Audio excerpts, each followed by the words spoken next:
Voici un passage issu de la préface à l'édition anglaise composée par Maruyama, où celui-ci expose les raisons profondes, et pour ainsi dire extra-académiques, qui ont présidé à la rédaction des 3 essais sur l'histoire de la pensée politique au Japon.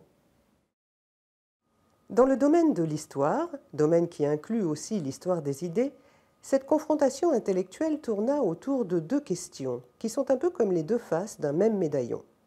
La première, les tenants du dépassement de la modernité avaient-ils raison de postuler que, depuis l'ère Meiji, le Japon s'était déjà modernisé comme il le fallait, et que c'est plutôt dans les exhalaisons toxiques résultant d'une absorption beaucoup trop massive des cultures et des institutions de l'Europe moderne qu'il fallait voir la source des maladies les plus graves qui affectent le Japon contemporain. La seconde tenait en ceci. Y avait-il des fondements historiques à cette thèse voulant que, dans le Japon tel qu'il était avant d'être corrompu par la modernité, les croyances antiques et l'esprit oriental importé du continent asiatique, ce dernier exprimé en premier lieu par le confucianisme, avaient harmonieusement fusionné pour construire toute une magnifique tradition qui, dans chacun de ces domaines, que ce soit la culture, la société ou l'art du gouvernement, sut résister aux tempêtes de l'histoire, et qu'en conséquence, la contribution que devait apporter le Japon dans l'édification du nouvel ordre mondial ne consistait en rien d'autre qu'à épurer notre magnifique tradition ancestrale de toute trace de modernité.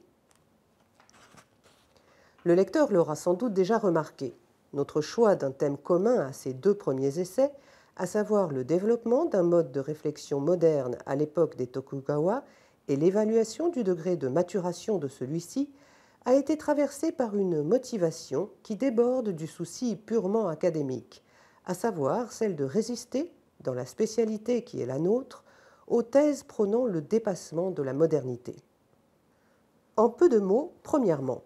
le Japon de cette époque ne s'était pas modernisé au point de devoir poser comme question prioritaire celle du dépassement de la modernité.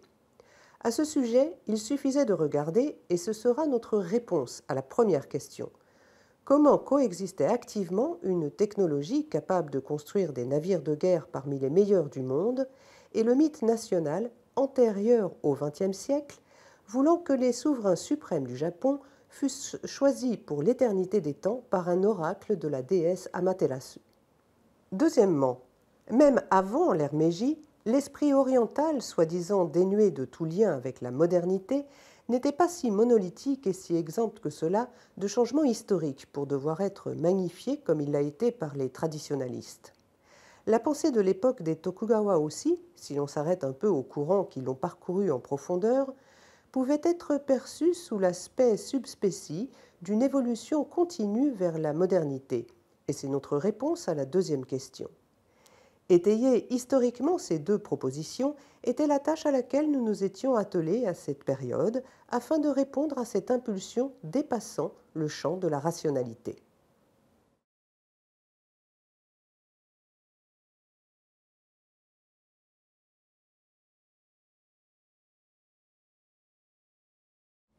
思想史を含む歴史学の領域では、この知的対決は表裏一体の関係に立つ二重の問いをめぐって起こった。第一に、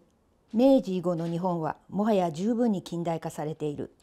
むしろあまりに西欧近代の文化や制度を吸収しすぎたための毒素が噴き出しているところに現代日本の最大の病感があるという彫刻論者たちの想定は果たして正しいか。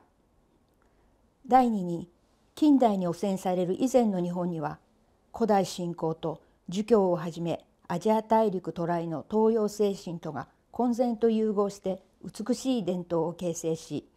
それが文化、社会、政治の各々の領域で歴史の風雪に耐えて保持されてきた。